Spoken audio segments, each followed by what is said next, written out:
Dios le bendiga, amados hermanos, amén. Vamos en esta mañana a seguir vamos buscando ahí en ese capítulo, en Lucas 24, nos quedamos en Lucas 24 donde estábamos, y vamos a leer solamente, vamos a tomar en esta mañana la lectura, la porción del versículo 13 hasta el versículo 35, pero vamos a leer solamente los versículos 33, ¿no?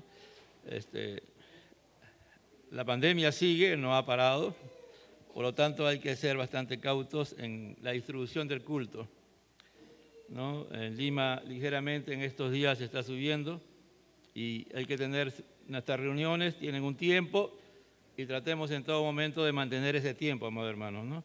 Porque hay que ser siempre cuidadosos mientras Dios lo permita. Vamos a leer del versículo 33 al 35. Yo voy a comenzar del versículo 13, ya está leído hace un momento. Vamos a leer esa porción del versículo 13 en la Reina Valera, del versículo 33, perdón. Padre, te damos gracias porque tú eres bueno, porque tú eres santo, porque tú eres bendito. Háblanos por medio de tu santa y bendita palabra, Señor. Ayúdanos, Señor, a entenderla, que tu Espíritu Santo, que tiene poder, ahora tiene esa función junto contigo, Jesucristo, porque tú quieres tener comunión permanente con nosotros para llevarnos a entender tu palabra por medio de tu Espíritu, Señor. Gracias, Padre. Y así la palabra del Señor, Lucas, capítulo 24, versículo 33, y levantándose en la misma hora, volvieron a Jerusalén y hallaron a los 11 reunidos, y a los que estaban con ellos, que decían: ha resucitado el Señor verdaderamente y ha aparecido a Simón. Entonces ellos contaban las cosas que les había acontecido en el camino y cómo le habían reconocido al partir el pan. Tomen asiento, amados hermanos. El tema en esta mañana, es de discípulos incrédulos a discípulos entendidos. De discípulos incrédulos a discípulos entendidos. Estos dos discípulos no eran apóstoles, pero muy probablemente estuvieron con Jesús gran parte de su ministerio. El libro de Lucas presenta a Jesús como perfecto humano perfecto. Y consta de dos partes. La venida del capítulo 1:1 al 9:50, es la venida de Jesús, nos muestra todo lo que Jesús hace para mostrarse como realmente el Mesías, ¿no? Ya en el 9:16 hacia adelante está haciendo preguntas de quién es él y le responden, ¿no? Que él es el Cristo, y después él dice que va a ir a la cruz y que tiene que morir y va a resucitar también. Ya a partir vuelvo a decirlo nuevamente antes del capítulo 9, y ya a partir del versículo 9:52, él va a mirar hacia Jerusalén, y todo lo que él va a hacer va a estar girando en torno a lo que él va a hacer en la cruz del Calvario. Gran parte, prácticamente. Ya la Biblia, realmente, los evangelios se llevan la tercera parte en los evangelios acerca de la pasión, muerte y resurrección de Jesús, porque eso es lo más importante. Como digo, en estos días, la única persona que vino con una perspectiva de nacer para morir fue Jesús. Jesús estuvo claro que Él se hizo semejante a los hombres con el propósito de morir en la cruz del Calvario. Uno de los grandes problemas de los creyentes, cuando hablo de creyente, hablo de todas las personas que de una u otra manera se han acercado a Jesús y van detrás de Jesús, algunos correctamente como verdaderos y auténticos discípulos, y otros a su manera y a su forma, y donde a veces más tiempo ocupa nuestras vidas el mundo, y nuestro pensamiento es totalmente mundano, ¿no? Secular, no es cristiano. Por lo tanto, cuando se presentan situaciones difíciles en la vida, como creyentes que somos, muchos van a retroceder muchos van a fracasar, muchos van a tomar decisiones erradas, ¿no? Dice aquí, estos personajes estaban en el 13, aquí, 2 de ellos iban el mismo día a una aldea llamada Emaús, que estaba a 60 estadios de Jerusalén. Era como 12 kilómetros. E iban hablando entre sí todas aquellas cosas que habían acontecido. 2. No sabemos por qué dejaron Jerusalén. Jesús les había dicho que Él iba a resucitar. Y por lo consiguiente, ellos tenían que esperar la resurrección de Jesús. Y Jesús no habló una vez, Jesús habló muchas veces de que Él iba a morir y que iba a resucitar. Muchas veces, cuando se presentan problemas en nuestra vida, por causa que hemos puesto nuestra esperanza, nuestra confianza en algo, y eso se cae, las personas se agarran y toman la decisión de dejarlo, ¿no? No sabemos realmente si estos habían tomado la decisión ya de dejar el camino, de dejar lo que Jesús les había enseñado, porque para ellos Jesús no había resucitado. Ellos no aceptaban la resurrección de Jesús, porque para ellos prevalecía más el pensamiento que habían tenido de niños, de que el Mesías no iba a ser de esa manera. Por eso que ellos discutían entre ellos, ¿no? Hablaban, dice, ellos iban entre sí hablando ese día. Parece que ellos no se pusieron de acuerdo en irse, pero en el camino se encontraron. Porque dice, iban el mismo día a una aldea llamada Emaús. Es muy probable, no es que se pusieran de acuerdo, sino uno por un lado y otro por otro lado, entraron en crisis, dijeron, esto ya no funciona, vámonos. Y se iban. Como muchas veces pasa, ¿no? Hay personas que vienen a la fe o se convierten en creyentes porque quieren algo. Piden sanidad, piden trabajo o cualquier cosa. Y no lo consiguen y se van. No, eso es mentira, eso no funciona. Es pura mentira nomás lo que hablan ahí, ¿no?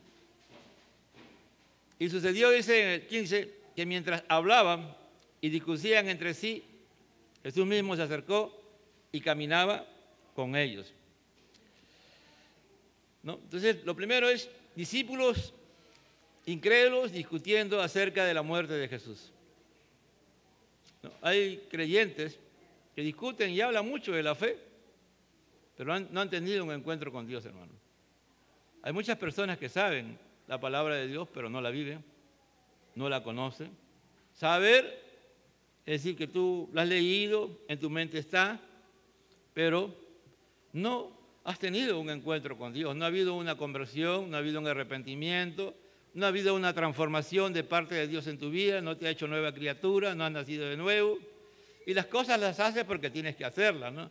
Por ejemplo, ahí entra el famoso lema en la obediencia y bendición. Te enseñaron que la obediencia y bendición y tú obedeces a lo que te dicen, ¿no? Entonces, pero nunca te has puesto a decir por qué tengo que obedecer, ¿no? ¿Por qué tengo que obedecer al pastor? ¿Por qué tengo que obedecer a mis autoridades? ¿No? ¿Por qué tengo que hacer esto? ¿Te has puesto un día a ponerte realmente y entender por qué razón lo haces? ¿Por qué es del agrado de Dios que tú cumplas con eso? ¿Por qué Dios nos manda eso? Y estos discutían, ¿eh? Iban caminando. Los discípulos en crisis están con los ojos velados, ¿no? Dice, cuando no hay una conversión auténtica, hermano, lo que Dios hace es nos va a velar los ojos, va a impedir que tú y yo podamos entender los misterios de Dios. Dice en el 16, mas los ojos de ellos estaban velados para que no le conociesen.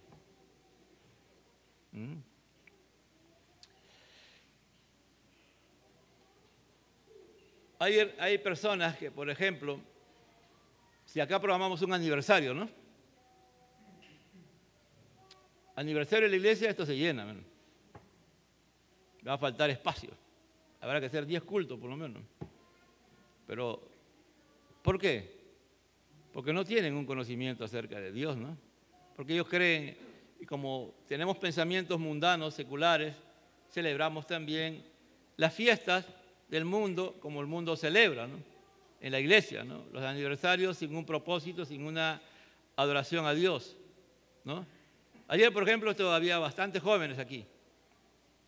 El día jueves, mucho más, el doble. Pero ¿cuántos de esos jóvenes están aquí el día de hoy? ¿No? Porque es una forma de pescar, ¿no? De ir y pescar y tratar de ganarse a algunos jóvenes y adolescentes para Cristo.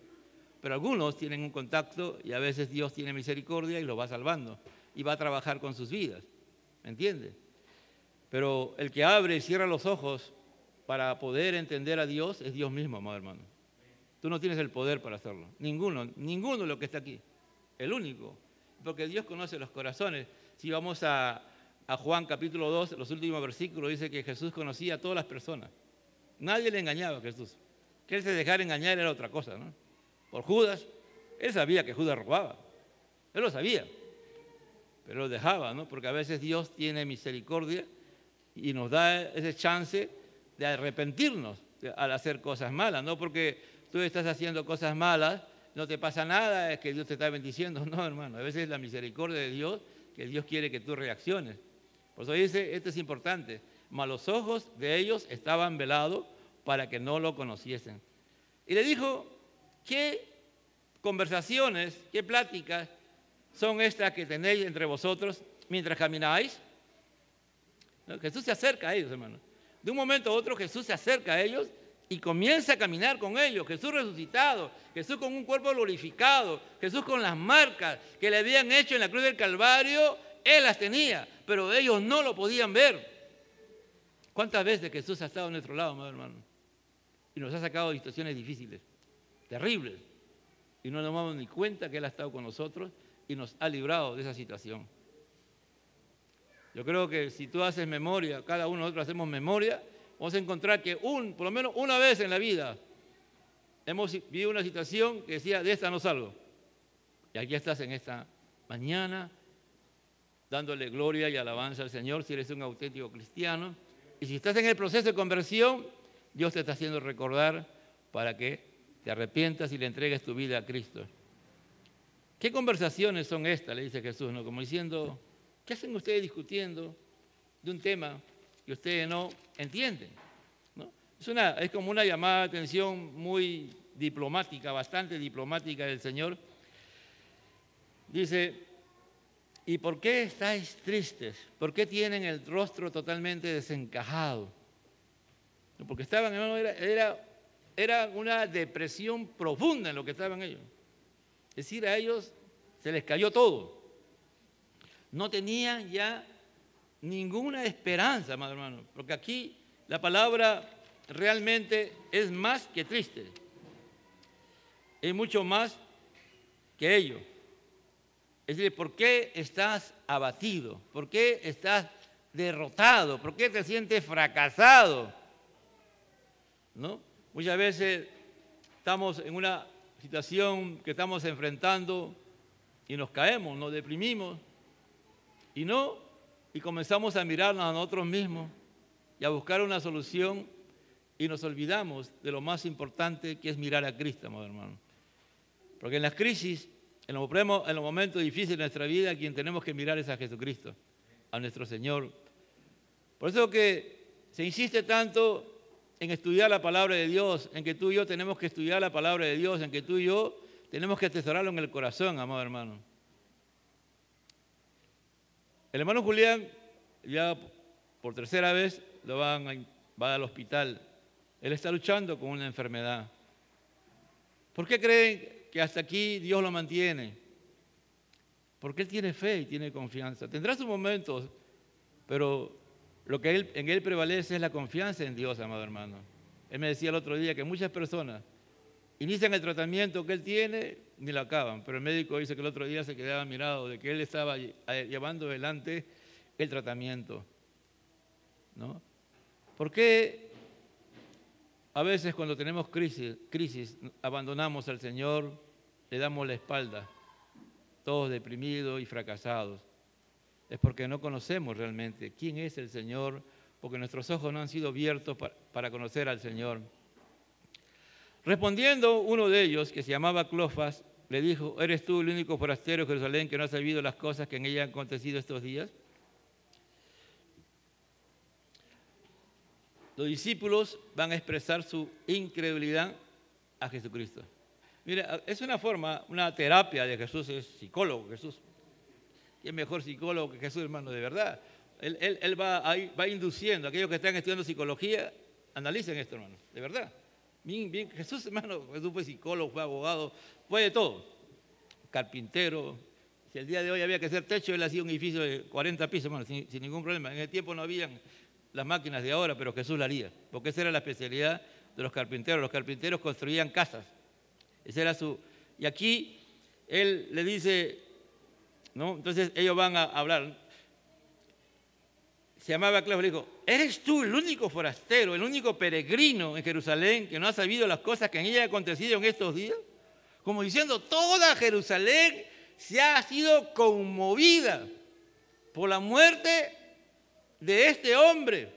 Bueno, eso que nos está diciendo, que al final Jesús llegó a impactar a toda Jerusalén. No hubo una sola persona que no supiera que había muerto un hombre justo y lo habían crucificado. Y mucha de la gente que estaba ahí sabía que esa muerte era injusta.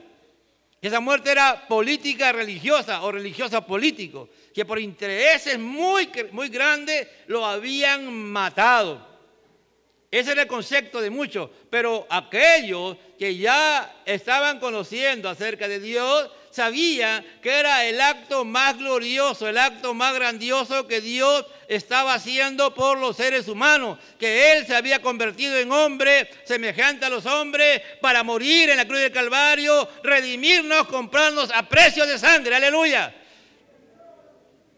¿Eres tú el único forastero que no ha sabido las cosas? Él era el protagonista, pero no, ¿cómo es cuando los ojos están velados, no? Cuando no podemos ver a Dios, amado hermano. Entonces, él le dijo, ¿qué cosas? ¿No? Él le dijo, ¿qué cosas? Mire, ahí está Jesús haciendo catarsis, ¿no? Se llama la catarsis. Cuando alguien tiene algún problema en la consejería bíblica, los psicólogos también lo usan, es que tú buscas la forma como esa persona se abra y exprese qué cosa le ha llevado a esa condición, por qué estás así, qué te ha llevado a esto. Ese es el objetivo, ¿no? Jesús lo está llevando a ellos para que ellos se den cuenta de su fracaso, de que su fracaso está en que no han entendido correctamente la palabra de Dios. Él se ha preocupado, Él mismo, la palabra, el Logos, hecho carne, Él les ha enseñado, les ha modelado y ellos no han entendido. Entonces, aquí estamos viendo entonces algo grandioso que Jesús está haciendo. Y ellos le dijeron, de Jesús de Nazaret, que fue varón profeta, poderoso en obra y en palabra delante de Dios y de todo el pueblo. Mira el concepto que ellos tenían de Jesús, que era poderoso en obra, en palabra delante de Dios. Dice que era poderoso en la presencia de Dios y de todo el pueblo. Si ese era su concepto correcto, ¿por qué no lo pusieron en práctica? ¿Creemos que realmente es Dios todopoderoso? ¿Creemos que para Dios no hay nada imposible? ¿Creemos que Dios, los problemas que está pasando, Él tiene poder para solucionarlo o para estar contigo y llevarte a puerto seguro después que pasa la tormenta? Porque no siempre Dios te va a sacar de la tormenta. Dios no siempre te va a sacar de la crisis. Por el contrario, a veces Él te mete en la crisis. Porque va a actuar su providencia de Dios. Dios va a proveer todas las cosas necesarias para que tú pases la crisis y seas maduro y crezcamos en la fe y nos parezcamos cada día más a Él, ¿no? Miren, el concepto que ellos tenían, que era, había una profecía en Deuteronomio 18, que iba a haber un profeta mayor que Moisés iba a venir, y ese se refería al Mesías. Porque para los judíos, para el pueblo de Israel, no hay más grande profeta que Moisés, hasta el día de hoy, ¿no? Entonces Jesús tenía que ser más grande que Moisés, y ese estaba ahí, y ellos lo sabían.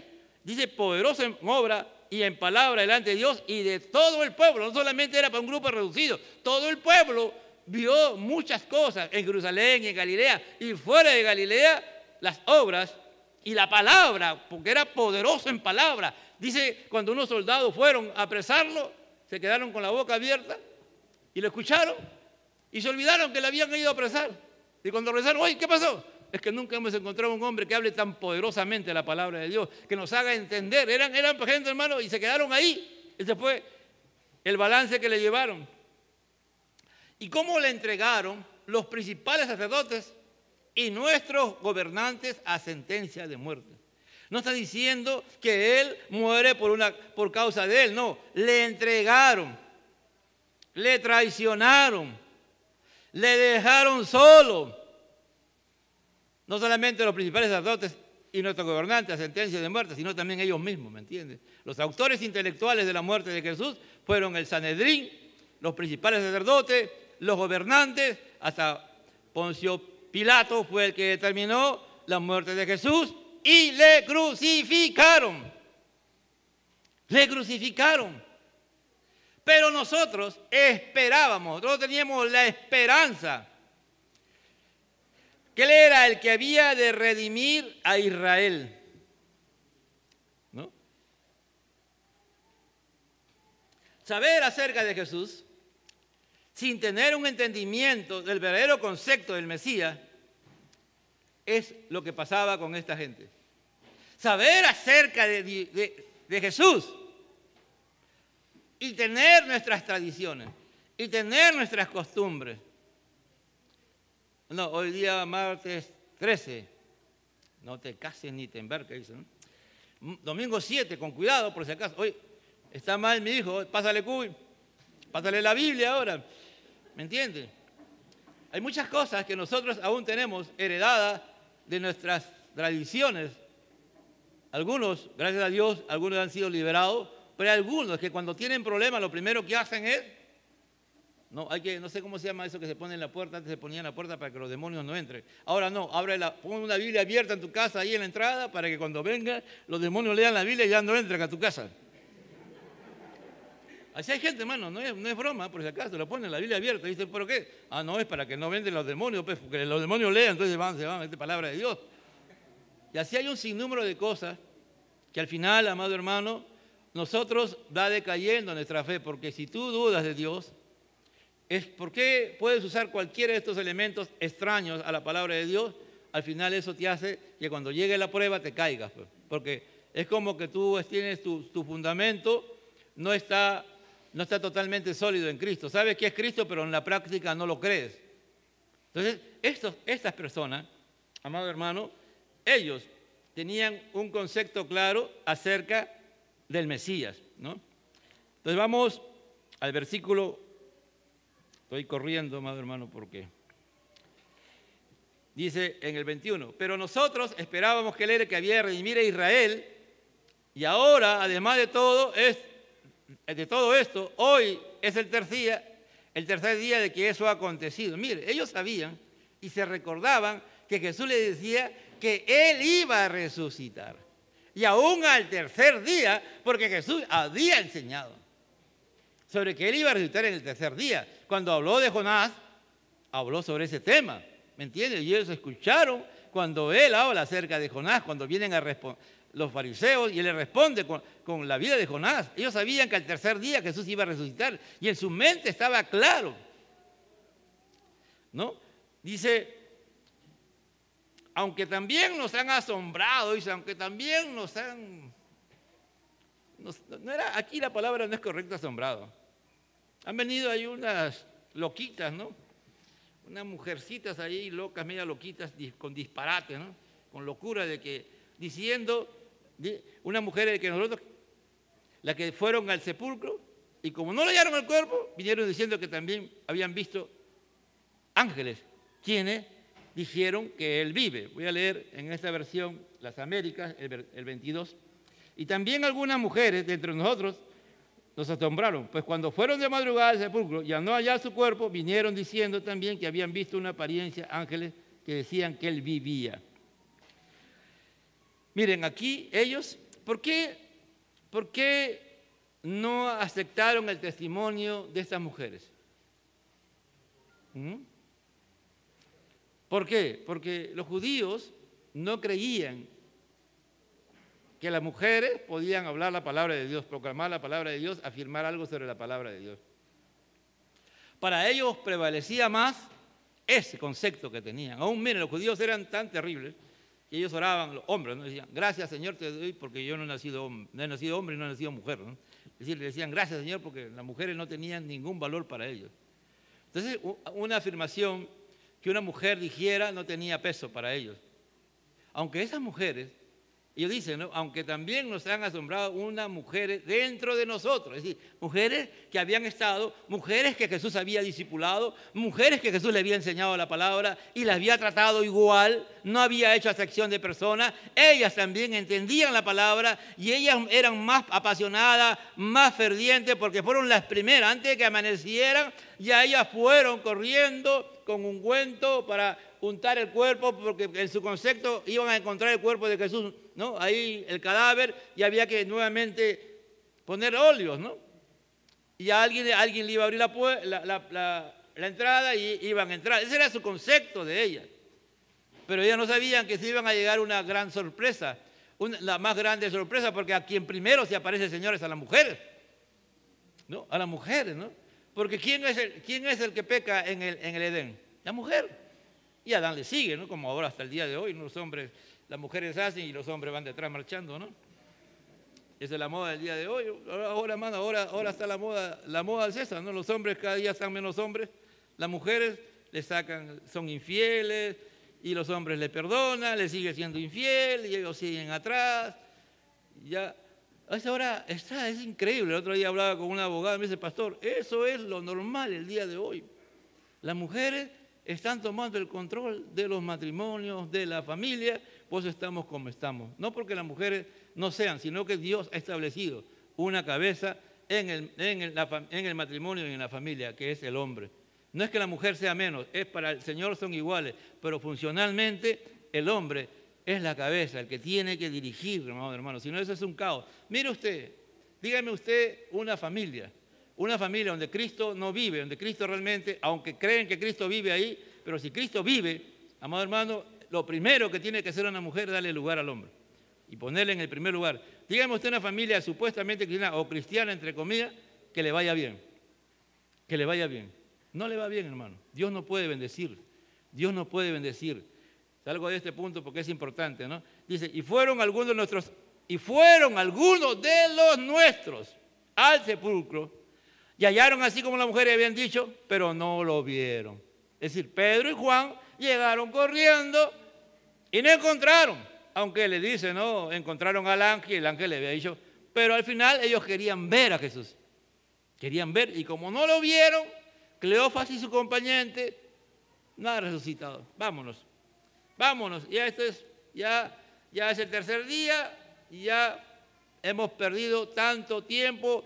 Hemos visto cómo es posible que nuestro Señor lo hayan matado de la forma más escandalosa, de la forma más terrible, porque era abominación para un judío que alguien muriera en la cruz del Calvario. Un maldito, mire, ¿cómo es posible que sigamos a un maldito? Ha muerto un maldito, porque el que moría en la cruz era un maldito. Entonces todos esos pensamientos más pesaban en ellos, mucho más los conceptos que ellos habían aprendido acerca del Mesías. A partir del versículo 25, discípulos siendo enseñados en las Sagradas Escrituras por Jesucristo. Bueno, esta fue la clase magistral de Jesús. No ha habido una clase más magistral que esta. Este es increíble, hermano. Cuando ya usted lo lee, ya lo analiza, usted que es estudioso de la palabra, lo va a hacer. Lo primero que Jesucristo ha resucitado y tiene que establecer el hecho de la resurrección con las Escrituras. Jesús no va a ir, mire, acá estoy yo, mire, acá está, mira mi mano, mira acá, mira todo, acá tengo, mira acá está. No, él lo podía haber hecho, hermano. Pero ¿eso sostendría la fe? No, porque la fe, ya sabemos, Pablo más adelante nos va a enseñar que la fe viene por el oír, ¿y el oír qué cosa? La palabra de Dios. Entonces Jesús va a agarrar la palabra de Dios, va a agarrar el Antiguo Testamento y va a demostrarnos Y lo primero que va a hacer, en el versículo 25, lo va a reprender a esta gente. Entonces le dijo, oh insensatos y tardos de corazón para creer todo lo que los profetas han dicho. Y él le dijo a ellos, oh pocos inteligentes, no entendidos y tardos de corazón, de afectos, de propósitos, de esfuerzo, de mente, ¿no? Es decir, la mente, el corazón ahí es la mente, es la fuente y asiento de los pensamientos y pasiones. Él no habla del corazón, de que mi corazón, no, habla para un judío, para un pensamiento judío, era la mente. ¿Me entiende? Por eso es poco inteligente, poco insensato, ¿no? Yo no sé cómo hacen algunos estando aquí, sin Biblia abierta, querer saber acerca de Dios. No, eso es importante. Yo digo, ¿por qué hiciste, hermano? Porque un día, yo creo en esto, hermano. Dios permite, ¿no? Que nunca les pase, pero puede pasar. Y hay muchas posibilidades de que pase. Un día tú puedes estar en un hospital. Estás en la UCI. ¿Ahí tienes Biblia? ¿Ahí hay pastor? ¿Ahí hay papá, mamá, hermano que te pueda hablar acerca de Cristo? No hay, hermano. Eres tú y el Señor. Nada más. Y lo que está en tu corazón guardado en tu palabra. La palabra de Dios. Jesús está aquí siendo trascendente. Jesús primero los va a reprender. Primero los trató con muchos que hacen discutiendo. Ahora, ustedes son unos poco inteligentes, son insensatos. Tienen un corazón tardo. Su mente no se esfuerzan. No se esfuerzan ustedes por entender la palabra. El gran problema del peruano, por eso tenemos el presidente que tenemos, es que no nos esforzamos por estudiar, hermano. No nos esforzamos por cuando leer, entender. Bueno, ahí ha salido. Damos vergüenza como nación, hermano. Pero esa es nuestra realidad. Y la iglesia no debe ser esa. Si tienes esa costumbre de tú no estudiar la palabra, arrepiéntete y conviértete a Cristo, hermano. Dile, Señor, yo no quiero ser insensato y tardo de mente, tardo de entendimiento. Yo quiero entender tu palabra. Yo quiero la eternidad para mi vida y mi familia, para mi esposo, mi esposa, mis hijos y todas las personas. Le va a decir, ¿no era necesario que el Cristo padeciese estas cosas y entrara en su gloria? ¿No era necesario el sufrimiento de Cristo? Le va a decir, ¿no? Es necesario. Entonces, voy a enumerar por qué razón Jesús tenía que demostrar con las Escrituras la resurrección. El Mesías primero tenía que morir. Segundo, la redención solo se efectuaría por medio de su muerte. No había otra forma. Sin remisión, sin derramamiento de sangre, no hay remisión de pecado, no hay redención. Sus esperanzas del Mesías victorioso era incompleta y selectiva. Ellos tenían un concepto, todos los judíos, de que Jesús iba a venir como así como en la película, ¿no?, de los americanos y todo lo demás que le decían a los americanos, que siempre gana el jovencito de la película y nunca pierde, nunca se despeina, nada, nunca pasa nada. Así tenían ese concepto más o menos los judíos, que Jesús iba a vencer y nadie lo iba a poder ni siquiera tocar. Y ellos agarraban la Biblia y lo demostraban con la Biblia, hermano, pero no usaban todos los textos donde se hablaba acerca del sufrimiento y muerte del Mesías. No lo habían entendido y lo pasaban por alto. No habían leído, no habían creído todo lo que los profetas decían. Hablaban acerca de Jesús. Entonces, aquí, esas son las cosas, porque estas personas realmente tuvieron esta crisis, ¿no? Entonces, los discípulos tenían que entender las Escrituras. Y aquí hubo alguien que era Jesús. El mismo autor de los evangelios estaba en persona. Y Jesús le va a interpretar las Escrituras ampliamente y con detalles. El plan de redención establecido para el Mesías. El sufrimiento tenía que ser el medio necesario para que Él entrara en su gloria. La muerte no era un obstáculo para la redención de Israel, sino era la única forma en que se podía realizar la redención de Israel. En el aposento alto, Jesús ya en el capítulo, cuando hubo como nosotros decimos, la comunión, ¿no?, la Pascua, y que después ya se convierte en la Santa Cena, él habla de sí mismo. Él habla de su cuerpo que va a ser partido, que su sangre va a ser derramada. No, cuando él habla, él está hablando una tipología clarísima, muy clara, amado hermano, amplia, de que él iba a ir a la cruz y que iba a morir, que él iba a ser prácticamente casi destruido su cuerpo en la cruz del Calvario. Y la profecía acerca de Jeremías, de que Dios iba a cambiar ese corazón de piedra, iba a poner un corazón de carne, donde iba a escribir en el nuevo pacto, ¿no?, su espíritu. Entonces, esto ellos lo sabían. ¿Pero por qué? ¿Por qué a la hora de la crisis no lo tuvieron en cuenta? ¿No? Entonces, él llevó a considerar todos los tipos y profecías que hablaban acerca de la redención de los pecados y que iban a reconciliar a Dios con el hombre. ¿Por qué? ¿Por qué nos pasa lo mismo que a estas personas? Porque me pasa a mí y te pasa a ti. ¿Por qué? Porque a veces prevalece más lo que nos han dicho. No es que en mi iglesia el pastor dice así. Es que no, es que el hermano tal ha dicho que esto es así. Y a veces eso que dice que es así está incorrecto, está fuera de la palabra, no es conforme a la palabra. Nosotros tenemos que luchar contra eso, amado hermano.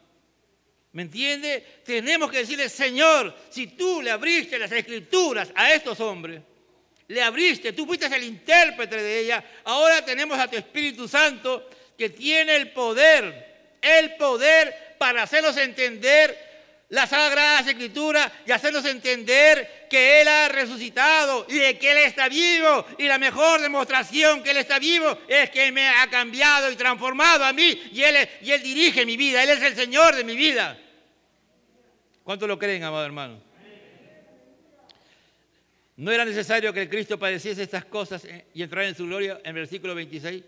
Y comenzando de Moisés y siguiendo por todos los profetas, le declaraba en toda la Escritura lo que decían acerca de él. La última parte, ¿no?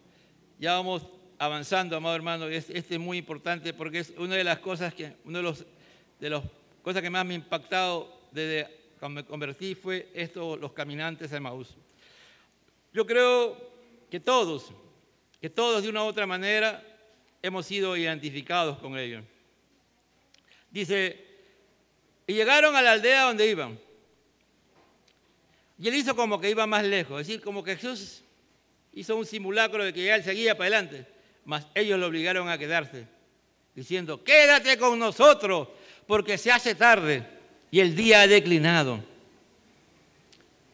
Hermano, ellos comenzaron a insistirle, prácticamente lo obligaron a Jesús a quedarse, le obligaron, no querían que Jesús se fuera, quédate con nosotros. Ya se hace tarde, ya viene la noche, Señor. Quédate, amigo. Tú nos has enseñado la palabra. Quédate con nosotros. Queremos seguir hablando contigo. ¿No? Qué triste es, ¿no?, cuando la iglesia no madura y, por ejemplo, nos pasamos 10 minutos o 20 minutos. ¿Por qué? ¿Por qué llegamos a esa conclusión? Porque nosotros somos el centro.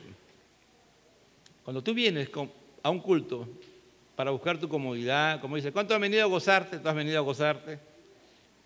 Y nos extendemos a veces porque no se puede acortar la palabra. Steve Lawson decía la otra vez, hace como 8 años, en una conferencia, que la humanidad está así porque cada vez se predica menos en la iglesia, decía. Antes, hay aquellos que son seguidores de Steve Lawson, que lo siguen, a mí me encanta cómo predica ese hermano, un pastor muy centrado. Decía de que antiguamente, cuando la Reforma comenzó la iglesia, lo que se hacía a veces los cultos, la prédica duraba 1 hora, 1 hora y media, y era normal. Y eso, de una u otra manera, a los que le escuchaban, después podían difundir esa palabra en todas partes. Yo sé que ahora muchos estamos midiendo el tiempo, pero, amado hermano, estas personas fueron tan embelesados, se quedaron tan anonadados, quedaron tan maravillados con el maestro de maestros, que no quería que se acabara ese día. Ya no quería que se acabara ese día. Ellos querían seguir conversando con Jesús, que Jesús, con el personaje, porque no sabían que era Jesucristo, que le siguiera enseñando. dice, entró pues a quedarse con ella. Y aconteció que estando sentados con ellos a la mesa, tomó el pan y lo bendijo y lo partió y lo dio. Tomó el pan, lo bendijo, lo partió y se lo dio. Miren, yo sé que hay pocos textos que hablan cómo Jesús bendecía el pan, ¿no? Cuando hace el milagro de los panes y los peces, principalmente, Él bendice el pan, lo va partiendo y lo va entregando. Pero creo yo que Jesús se levantaba muy temprano, oraba, y a la hora del desayuno, es algo que he estado meditando y pensando, ¿no? A la hora del desayuno, seguro que ya la primera comida, seguro que cada uno también hacía su devocional, ¿no? Los que estaban con Jesús, y se reunían a la mesa. Y Jesús tenía una característica, parece, de agarrar, tomar el pan, bendecirlo y partirlo y darlos a todos. Ya lo conocían a Él. Ya era algo natural, tan natural, que ellos ya sabían que era Jesús, ¿no? Entonces, a veces hay cosas que tú y yo hacemos, que ya nuestra familia o las personas que son cerca de nosotros nos conocen, ¿no? Y saben qué hacemos. Ya saben, tú te puedes tapar todo, disfrazar, pero haces algo que siempre haces y te descubres que eres tú, ¿me entiendes? Y Jesús tenía esa característica a la hora tan suprema, a la hora tan sublime, a la hora de partir el pan. Y creo que Él lo hacía. Antes de eso, Él traía una meditación, una enseñanza, algo a sus discípulos. Y después que ellos se habían saciado espiritualmente, les daban después de comer. ¡Aleluya! Ese era algo normal. ¿No? Y vamos terminando ahora sí ya la tercera. Los discípulos entendidos, proclamando con fe que Jesús ha resucitado. ¿Qué hicieron estos discípulos? ¿Qué hicieron después de que los ojos ya no estaban velados? Cuando dice, llegaron a la aldea, entró pues a quedarse y aconteció que estando sentados junto con ellos a la mesa, tomó el pan, lo bendijo y lo partió y le dio. Entonces le fueron abiertos los ojos y reconocieron, lo volvieron a reconocer, lo volvieron a conocer, mas Él desapareció de su vista. Se fue automáticamente. Apenas lo vieron, ¡fua! Jesús desapareció. Y se decían el uno al otro, no ardía nuestro corazón en nosotros mientras nos hablaba en el camino. ¿Y cómo nos abría las Escrituras? Cuando tú y yo venimos con hambre de Dios, a escuchar la palabra de Dios, y estamos llenos realmente del Espíritu Santo, estamos buscando a Dios, créelo, amado hermano, que Dios te va a abrir las Escrituras. Puede ser que acá un niño esté predicando, hermano. Puede ser que un hermano por primera vez se pone a predicar y va a hablar la palabra de Dios. Y tú dices, Señor, háblame. Tu corazón arde. Dios nos va a hablar, amado hermano. Dios nos habla. Dios no hace excepción de personas. Dios no es como algunos de nosotros que somos selectivos. Ya, va a predicar. No, ya no. Ya sé qué va a hacer ya. No, hermano, Dios es Dios. Y esto ardía su corazón. Se fueron nuevamente renovados, fueron restaurados. Mire el poder de la palabra de Dios, que tiene poder para sacarte de la crisis en que estás y hacerte volver al Señor y que tú puedas ahora, sin ningún temor, seguir a Jesús. ¿Qué hicieron ellos, amado hermano? Aquí, automáticamente, ellos se levantaron, dice, y levantándose en la misma hora, volvieron a Jerusalén y hallaron a los 11 reunidos y a los que estaban con ellos. Levántate, amado hermano, levantémonos en este momento, porque es tiempo de proclamar de Jesucristo, porque Cristo vive, aleluya. Él es real, Él es la mejor demostración de que Él está vivo. Somos nosotros personalmente, cada uno de los que ha sido convertido y transformado por Dios, y que realmente su corazón arde por proclamar esta palabra. No te importa, amado hermano, lo que piensen los demás. Aquí no hubo cansancio, se olvidaron, aquí ya no hubo noche, Señor, ya es de noche. A ellos no les importó el cansancio, la noche, nada de nada. Ellos salieron, hermano, disparados para llegar a Jerusalén. Y llegaron seguro a altas horas de la noche, pero llegaron. Cuando tú estás lleno del poder de Dios, amado hermano, no hay obstáculo, no hay barrera que tú te pongas para servir al Señor. Todo eso cae delante de la presencia de Dios, porque tú estás seguro que Dios está contigo, porque Él se te ha revelado, porque lo estás entendiendo. Y no solo eso, hay un grupo de personas, así como tú y yo. Si tú y yo nos avivamos, que el Señor nos aviva por medio de su palabra y su Espíritu, dice, y que en el versículo 34... hallaron a los reunidos y a los que estaban con ellos, dice, que decían, ha resucitado el Señor, verdaderamente ha aparecido a Simón. ¿Qué significa? Que no solamente los que iban camino a Emaús se le había aparecido, que Jesús salió de ahí y se fue a presentar a los apóstoles, a los 11, a los 10, ¿no? Porque no estuvo ahí